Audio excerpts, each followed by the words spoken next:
Magandang hapon, Pilipinas. Live mula sa Pag-asa DOST. Narito na po ang latest sa lagay ng panahon.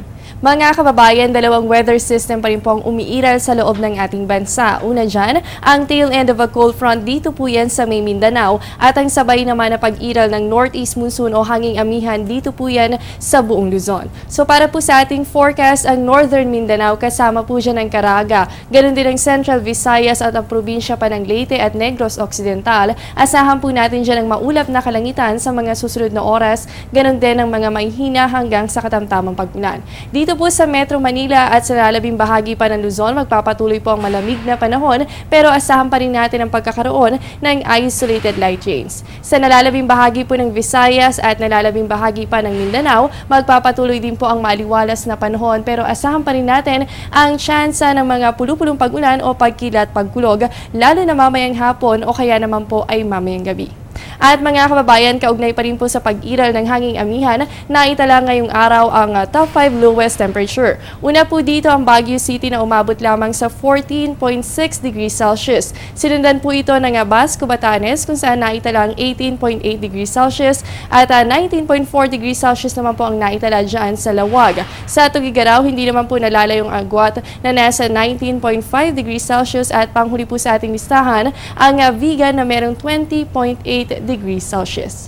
Sa aming pagbabalik, alamin po ang mga bagong pangalan ng bagyo para sa taong 2015. Yan matapos ng isang paalala. Teng, ang package.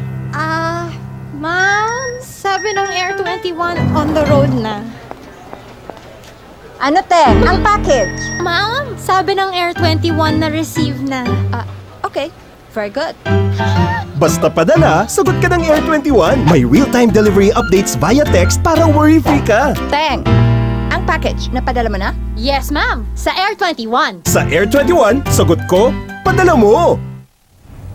Mga kababayan, ngayong bagong taon, bago na rin po ang pangalan para sa mga bagyo. Naghanda ng 25 local names ang Pag-asa para sa mga inaasahang bagyo ngayong taong 2015. Magsisimula pa rin po yan sa letter A at magtatapos sa letter Z. Ito ay para mas madali sa ating mga Pilipino ang tandaan ang pangalan ng bagyo na posibleng magdulot ng malaking pinsala. At para po sa buwan ng Enero, ayon sa datos ng Pag-asa, meron po tayong average of 0 to 1 tropical cyclone. Dahil sa ganitong panahon, malamig po ang dalang hangin ng amihan. Kaya naman mababa lamang ang posibilidad na magkaroon ng bagyo.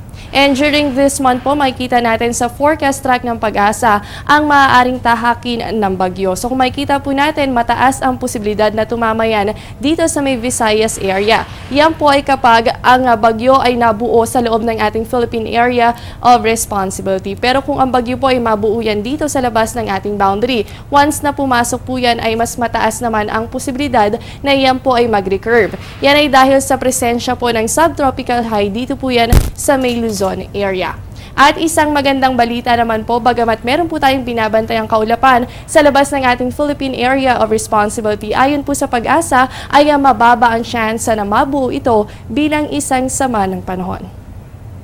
At yan muna ang latest mula dito sa Pag-asa DOST. Manatiling nakatutok sa Panahon TV kung saan walang pinipiling panahon ang pagbibigay impormasyon. Ako po ang inyong nakasama, ang inyong weather body Jessie Basco na nagsasabing walang dadaig sa taong may alam at aging handa. Magandang hapon.